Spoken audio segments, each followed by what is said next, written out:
আজ এক্সেল এর introduction class আমরা আজকে দেখব এক্সেল কি আর কেন আমরা এক্সেল কে ব্যবহার করব সেটা সম্পর্কে আমরা জানব। তো মাইক্রোসফট কোম্পানির তৈরি করা সফটওয়্যার হচ্ছে এক্সেল, যেমন আমাদের মাইক্রোসফট ওয়ার্ড ছিল সেম টু সেম। তো মাইক্রোসফট ওয়ার্ড কিসের সফটওয়্যার? মাইক্রোসফট ওয়ার্ড হচ্ছে ডকুমেন্টেশনের সফটওয়্যার। ডকুমেন্টেশন মিন্স জানা আমরা writing related everything activities Microsoft ওয়ার্ডে করতে পারবো। লেখালেখি সংক্রান্ত সমস্ত কিছু, যেটা বই হতে পারে, বায়োডাটা হতে পারে, ফর্ম হতে পারে, নিউজ পেপার, বিল, এভরিথিং, মানে যেখানে আমরা রিটেন স্টেটমেন্ট যা দেখতে পাচ্ছি সেগুলো আমরা মাইক্রোসফট ওয়ার্ডে করতে পারবো। এক্সেলে তাহলে আমরা কি করব? এক্সেলে আমরা করব accounts related activities, math related activities, formula related activities. আর এক্সেল একটু টাফ হবে মাইক্রোসফট ওয়ার্ডের থেকে, কারণ এটা প্রসিডিওর ওরিয়েন্টেড হবে না। এখানে তোকে নিজের বুদ্ধিকে ইউজ করে ফর্মুলা ক্রিয়েট করতে হবে। আমরা যে ম্যাথ করেছি খাতাতে, যখন তোরা ম্যাথ তোদের সাবজেক্ট ছিল, সেই ম্যাথে তোরা দেখেছিস ম্যাথের একটা ফর্মুলা থাকে, সেই ফর্মুলা টিচার বুঝিয়ে দিতেন, আর সেই ফর্মুলার উপর বেস করে আদার্স ম্যাথ গুলো আমরা কন্ডাক্ট করতে পারতাম, কিন্তু কোনোটা সেম থাকতো না আর এক্সামও সেম আসতো না। ওই ফর্মুলার উপর বেস করে আমাদের কাজটা করতে হবে। এক্সেলে ফর্মুলাটাও নিজেকে তৈরি করতে হবে। এখানে ফর্মুলাটাও থাকবে না, ফর্মুলাটাও নিজেকে তৈরি করতে হবে অ্যাজ পার সিচুয়েশন। তার জন্য আমি শুরুতেই বলে দিলাম যে ওয়ার্ডের মতন এক্সেলটা ফ্লেক্সিবল হবে না, এক্সেলটা একটু কঠিন হবে। মানে যে লেভেলে তোরা এখানে শিখবি সেই লেভেলটা কথা বলছি আমি, সেই লেভেলটা একটু কঠিন হবে। ওয়ার্ডের ব্যাপারটা কি, ওয়ার্ড ধর একটা লেখা লিখেছি, লেখা লেখার পর ফন্ট চেঞ্জ করতে হবে, কালার চেঞ্জ করতে হবে, সুপারস্ক্রিপ্ট সাবস্ক্রিপ্ট করতে হবে, বা লাইন স্পেসিং, প্যারাগ্রাফ স্পেসিং দিতে হবে। তোরা জানতিস না, আমি তোদেরকে ক্লাস করিয়ে দিলাম, জেনে গেলি। জেনে যাওয়ার পর কি হলো? জেনে যাওয়ার পর অন্য একজন যে জানে না তাকে হয়তো আমি তোকে বললাম গাইড করতে, তুই ওকে ফন্ট চেঞ্জ করাটা দেখিয়ে দে, বা কিভাবে লাইন স্পেসিং, প্যারাগ্রাফ স্পেসিং দিতে হয় দেখিয়ে দে। তার মানে তুইও দেখিয়ে দিতে পারলি। একটা সময়ে তুই জানতিস না, আমি তোকে শিখিয়ে দিলাম, তুইও জেনে গেলি। মিন্স কি হলো? তুই আর আমি সেম হয়ে গেল। তুইও জানিস, আমিও জানি। তুইও যেভাবে ফন্টটা চেঞ্জ করবি, আমিও একই ভাবে ফন্ট চেঞ্জ করবো, কিন্তু মাইক্রোসফট ওয়ার্ডে। যে আমি টিচার, আমার এক্সপেরিয়েন্স হয়েছে, মানে আমি নতুন ভাবে কিছু ভাবে ডিজাইন করে ফন্ট চেঞ্জ করবো, সেটা হতে পারে না। তুই যেভাবে ফন্টটা চেঞ্জ করবি, আমি সেভাবেই ফন্ট চেঞ্জ করবো। এক্সেলে চলে গেল পুরো বিষয়টাই আলাদা। যা শেখাবো, যা দেখাবো, এক্সাম, ইন্টারভিউ, কোনো জায়গাতেই 1% কমন পাবি না। 1% কমন পাবি না, পুরোটাই নতুন জিনিস দেখতে পাবি। তখন বাড়িতে গিয়ে বলিস না এটা তোমাকে স্যার শেখায়নি, দেখো খাতায় দেখো লেখাই নেই কোথাও। না, ওই জন্য আগের থেকে ক্লিয়ার করে দিলাম যে মিলবে না, পসিবলই নয়। কারণ এখানে তোকে ফর্মুলাটাও নিজেকে বানাতে হবে অ্যাজ পার সিচুয়েশন। তো ফর্মুলা কিভাবে বানাতে হয় সেটাও আমাদের পরের ক্লাসে শুরু হয়ে যাবে। এমন নয় তার জন্য আমাকে 1 মান্থ ওয়েট করতে হবে। কামিং ক্লাস থেকে আমরা শিখবো how to take formula in MS Excel. আজকে সেটা করব না, আজকে ইভেন কোনো ক্লাসই করব না। আজকে জাস্ট আমরা এক্সেল এর ইন্ট্রোডাকশন দেখব, আর ইন্ট্রোডাকশনটা প্রজেক্ট ওয়াইজ দেখব, কারণ আমার সমস্ত কাজ প্রজেক্ট ওয়াইজ হয়, জানিস তোরা প্রজেক্ট ওয়াইজ আমি ক্লাসগুলো করাই। তাহলে ক্লাসও হয়, প্রজেক্টও হয়। কাজ হচ্ছে জাস্ট ইন্ট্রোডাকশন ক্লাস, প্রজেক্ট করব অবভিয়াসলি, বাট অনলি ইন্ট্রোডাকশন, এর থেকে বেশি কিছু আজকে আমরা করব না। এক্সেল এর আরেক নাম হচ্ছে স্প্রেডশিট।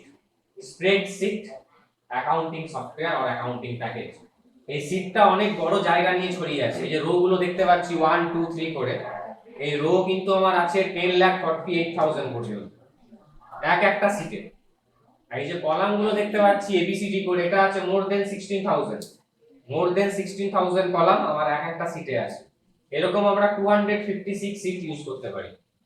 মানে পুরো তোর যত যত স্কুল এন্ড কলেজ আছে ওয়েস্ট বেঙ্গলে, সবারই রেকর্ড একটা এক্সেল ফাইল লেখা রেখে নেবে, একটা এক্সেল ফাইল, সিঙ্গেল ফাইল লেখা রেখে নেবে, সেই ক্যাপাসিটি ওর মধ্যে রয়েছে। তাই এটাকে বলা হয় স্প্রেডশিট। স্প্রেড মানে ছড়িয়ে আছে, শীটটা ছড়িয়ে আছে, তার নাম হচ্ছে স্প্রেডশিট। আর আছে কিভাবে? আছে এটা ট্যাবুলার ফরম্যাটে, টেবিলের আকারে রয়েছে, তাই এটাকে বলা হয় ট্যাবুলার ফরম্যাট। কারণ টেবিলের আকারে ছাড়া আমরা ক্যালকুলেশন করতে পারবো না। আর এই টেবিলটা প্রিন্ট আউটে আসবে না, প্রিন্ট আউটে ব্ল্যাঙ্ক হোয়াইট পেজই আসবে।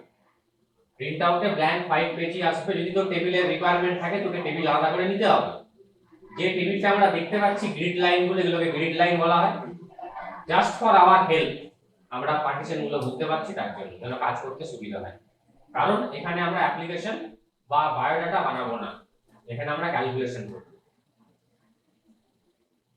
এক্সেল হচ্ছে ওয়ার্ল্ডের লার্জেস্ট ইউজেবল সফটওয়্যার।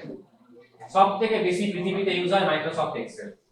রিলায়েন্স বা টাটা কোম্পানি থেকে শুরু করে পাড়ার মুদিখানার দোকান পর্যন্ত এক্সেল ব্যবহার করে, করতেই হবে। মানে হিসেব ছাড়া যে কোনো কাজ হয় না, সেই পুরো হিসেবের কাজটা কোথায় হয়? এক্সেলে হয়। পৃথিবীতে এমন কোনো প্লেস নেই যেখানে এক্সেল ছাড়া কাজ হতে পারে। Rail, bank, school, post office, everything Excel লাগবে। তাই এটাকে বলা হয় ওয়ার্ল্ডের largest usable software in the world. তাহলে কি এখানে কোনো শর্টকাট নিয়ম আছে, কোনো প্রসেস আছে? সেটা তো আগে ক্লিয়ার করেছি, নেই। ফর্মুলাটাও তোকে বানাতে হবে বুদ্ধি লাগিয়ে। তাহলে আলাদা কি এখানে? কেন আমরা এক্সেল ইউজ করব? তো কেন আমরা এক্সেল ইউজ করব সেটা দেখানোর আগে আমি দেখাই যে আমাদের ম্যাথমেটিক্স এর সাথে এক্সেল এর যে ম্যাথ, সেখানে ডিফারেন্সটা কোথায়। ম্যাথের কোনো চেঞ্জ কিন্তু হয় না অল ওভার ওয়ার্ল্ডে। ম্যাথ ম্যাথের মতোই থাকে, ম্যাথের একটা নিজস্ব নিয়ম থাকে। এখানে ধর আছে 8 9, এখানে আছে আমার 8। আমি যদি লিখি 9 প্লাস 8, আমার কিন্তু অ্যানসার বেরোবে না, বিকজ ইকুয়াল সিম্বল মিসিং। এক্সেলে যে কোনো অ্যাক্টিভিটি করার জন্য ইকুয়াল সিম্বল কিন্তু মাস্ট। উইদাউট ইকুয়াল সিম্বল আমরা কোনো ক্যালকুলেশন, কোনো অ্যাক্টিভিটি এক্সেলে করতে পারবো না। Equal symbol is must for every calculation. তো ইকুয়াল সিম্বল দিয়ে আমি যদি লিখি 9 প্লাস 8, এন্টার দিলে আমার অ্যানসার কি বেরোবে? 17।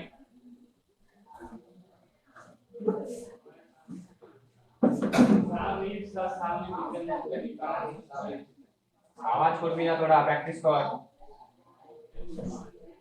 তো আমার 17 অ্যানসার বেরিয়েছে। এবার যদি আমার ফার্দার মনে হয় যে আমার তো 9 নয়, এটা 5 ছিল, 5 লিখে এন্টার করলে কিন্তু আমার অ্যানসার চেঞ্জ হবে না, কারণ আমি তো ওখানে 9 প্লাস 8 করেছি। তাহলে আবার আমাকে ওই সেলটাতে যেতে হবে, মাউস ইউজ তো করবোই না, কিবোর্ড দিয়ে যাব। ইকুয়াল টু দিয়ে আমি আবার বলবো 5 প্লাস 8, এন্টার দেব, তাহলে আমার আবার অ্যানসার বেরোবে 13। এইভাবে হবে বিষয়টা। তার জন্য আমরা এখানে কি করব? 5 লিখবো না। 5 এর অ্যাড্রেসটা কি? 5 আছে কোথায়? 5 আছে A1 সেলে। 5 যে জায়গায় দাঁড়িয়ে আছে অ্যাড্রেসটা হচ্ছে A1। 8 যেখানে দাঁড়িয়ে আছে B1। প্রত্যেকটা সেলের আলাদা আলাদা নাম আছে। যেমন ধর আমি এখন যে সেলটায় দাঁড়িয়ে আছি, এই সেলটার কি নাম? C5। 5C কিন্তু বলবো না, কি বলবো? C5। প্রথমে আমরা বলবো কলাম নেম, তারপর আমরা বলবো রো নাম্বার। প্রথমে বলবো কলাম নেম, তারপর বলবো রো নাম্বার। C5, 5C বললে ভুলে যাবে। তো আমরা এবারে ক্যালকুলেশন করব, কিভাবে করব? Equal to A1 plus B1। A1 plus B1 enter দিলাম, অ্যানসার তো তাই বেরোবে যেটা বেরোনো উচিত। কেন আমরা করব এটা? না ফার্দার তো যদি কোনো চেঞ্জেস হয়, যেটা 5 নয় 15, এন্টার দে, অ্যানসার অটোমেটিক্যালি হয়ে গেল 23। তোর মনে হচ্ছে এটা 8 নয়, এটা 2, অ্যানসার অটোমেটিক্যালি চেঞ্জ হয়ে গেল 17। কারণ আমি কোনো সংখ্যার তো অ্যাডিশন করিনি, আমি সেলটার অ্যাডিশন করেছি। আর ওই সেলের মধ্যে যা ভ্যালু পুট করা হবে তারই অ্যাডিশন হবে। তাহলে বারবার আমাকে চেঞ্জটা করতে হবে না। তো এটা হচ্ছে আমি বোঝালাম কোনটা? Difference between our maths and Excel. এই ম্যাথটা যদি আমি নিজে করতাম ক্যালকুলেটরে বা খাতাতে বা মোবাইলে, তাহলে আমরা সংখ্যাটা নিয়ে কাজ করতাম, 15 প্লাস 2 সংখ্যা নিয়ে কাজ করতাম। সেটা যখন আমি এক্সেলে করছি, আমি ওই অ্যাড্রেসটা নিয়ে কাজ করছি। এটা হচ্ছে আমাদের ম্যাথের সাথে এক্সেলের ম্যাথের ডিফারেন্স। ক্লিয়ার? বোঝা গেছে? এবার সেকেন্ড প্রশ্ন হচ্ছে why you use excel or why excel is the largest usable software in the world। একটা আমি বললাম ম্যাথের কোনো শর্টকাট নেই, তোকে যে ক্লাস, একটা সিম্পল ক্লাস তোকে যে ক্লাসই করতে হচ্ছে, বড় ফর্মুলা তোকে নিজেকে বানাতে হবে। তাহলে লাভ কি আমার এক্সেল ইউজ করার? ম্যাথ যদি করবার থাকে তার জন্য মোবাইল রয়েছে, ক্যালকুলেটর রয়েছে, খাতা পেন রয়েছে, সেখানেই করে নিতাম। এক্সেল কেন অল ওভার ওয়ার্ল্ড এক্সেল কে ইউজ করছো?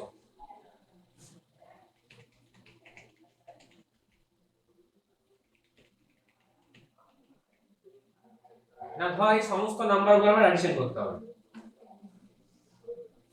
এক্সেলে। যেখানে আমি অ্যাডিশন করেছি একটা সেলে, সেই সেলটাতে তুই যদি চলে যাস, একদম কর্নারে একটা দেখতে পাচ্ছিস রেক্টাঙ্গেল সিম্বল, একদম কর্নারে বিলো রাইট কর্নার একটা রেক্টাঙ্গেল মতন পয়েন্ট রয়েছে না, এটাকে বলা হয় ফিল। ওই সিম্বলটাকে কি বলা হয়? ফিল। আমরা ওই ফিলে গিয়ে ডবল ক্লিক করব বা ওই ফিলে গিয়ে ড্র্যাগ করে দেব।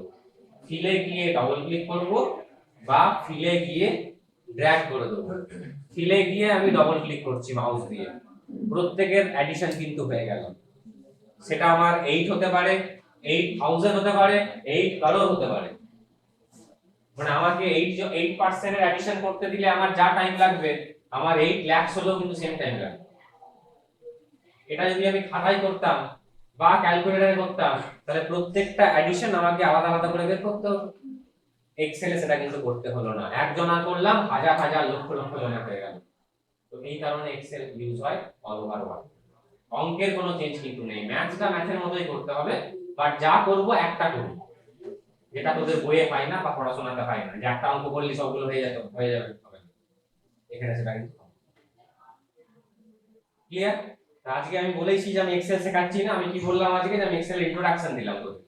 এক্সেল কি, কেন ইউজ করব, কিভাবে এক্সেলে কাজ হয় সেগুলো সম্পর্কে বোঝালাম। অ্যাকচুয়াল এক্সেল পরের ক্লাস যেটা আমি নেব, তার সাথে ওয়ার্ডটাও চলছে, একটা ক্লাস ওয়ার্ডের হবে, একটা ক্লাস আমার থেকে এক্সেলের হবে। পরের যে এক্সেলের ক্লাস হবে, মানে টুইসডের ক্লাসটা এক্সেল হবে না, টুইসডেরটা ওয়ার্ডের ক্লাস হবে। আবার ফ্রাইডেটা মেবি এক্সেল হবে, একদিন আবার তার মধ্যে ম্যাথ থেকে আছে তোদের বাইনারিটা, ওটা আবার একদিন করতে হবে। সেটা দেখে নেবো যেভাবে যা হয়, মানে এক্সেলের নেক্সট ক্লাস যেদিনই হবে সেদিন আমি এক্সেল প্রপারলি শুরু করব। ক্লিয়ার। আজকে প্র্যাকটিসের জন্য প্রজেক্ট দেখাই এবার, যে তোরা করবি কি মেশিনে বসে এক্সেলে আজকে। প্রথমে লিখবি আইটেম নেম, তারপর তার রেট লিখবি, তারপর তার কোয়ান্টিটি লিখবি, তারপর তার অ্যামাউন্ট বের করবি। আইটেম নেম চাল ডাল আলু পেঁয়াজ আইসক্রিম কোল্ড ড্রিঙ্কস চকলেট, অনেক কিছু হতে পারে, সেগুলো আর বলছি না। তার দাম অনেক কিছু হতে পারে, তার পরিমাণ অনেক কিছু হতে পারে। তো বাজারে জিনিস কিনতে গেলে তো সেটাই জিজ্ঞেস করি আমরা, জিনিসটা যা খুশি হতে পারে, চাল ডাল আলু পেঁয়াজ চকলেট কোল্ড ড্রিঙ্কস যা খুশি হতে পারে, মিষ্টি হতে পারে। যে 150 টাকা করে আমি পেন কিনেছি, এক একটা পেনের দাম কত, 150 টাকা করে, 150 রুপিস, 10 পিস কিনেছি। এত কত টাকা পেন কিনলি? 1500 টাকা। 150 টাকা করে 10 পিস। তুই লিখছিস কি এখন? তুই দেখ এখন, এই দিকে সব করিস না, বুদ্ধি লাগাস না বেশি। 150 টাকা করে পেন কিনেছি 10 পিস, তাহলে টোটাল কি করব আমরা? 150 ইনটু 10, যে 150 টাকা 10টা পেন কিনেছি, তাহলে কি করতে হবে? 150 ইনটু 10 করতে হবে। তো 10 পিস হতে পারে, 10 কেজি হতে পারে, 10 কুইন্টাল হতে পারে, 10 প্যাকেট হতে পারে, আলটিমেট তোকে কিন্তু ইনটুই করতে হবে, সেটা এবারে যাই হোক। তো আমরা কার সাথে কার ইনটু করব? b1 into c1, b2 into c2, b2 into, এখানে ইনটুর জন্য অ্যাস্টেরিস্ক সিম্বল ইউজ হয়, মানে আমরা যেটা ম্যাথসে ইনটু লিখি সেটা এখানে x, ম্যাথে আমরা যেটা ইনটু দিই সেটা এখানে কম্পিউটারে কি x অ্যালফাবেটস। তাহলে যে কোনো মাল্টিপ্লিকেশনের জন্য নরমালি আমার কি হবে? Asterisk symbol, b2 into c2। Enter দিলাম, বেরিয়ে গেল যে আমি এই পেনটা কিনেছি 1500 টাকা। ডবল ক্লিক করব, ডবল ক্লিক, প্রত্যেকের বেরিয়ে যাবে, প্রত্যেকটা আইটেম হলো ইন্ডিভিজুয়াল একটা আইটেম, আমি দোকানে গিয়ে কিনেছি। অনেক সময় দোকানে গিয়ে আমরা একটা জিনিস কিনে নিয়ে চলে আসি, আর অনেক সময় অনেক কিছু কিনি। তো আমি এই জিনিসগুলো কিনেছি আর তো টাকা কিনেছি, হতেই পারে একটা ক্যালকুলেশন করেছি, বাকিগুলো করতে হলো না। কারো কোনো প্রশ্ন, কোনো ডাউট, কোনো সমস্যা নেই? এবার আমি একটু নিচে চলে আসি।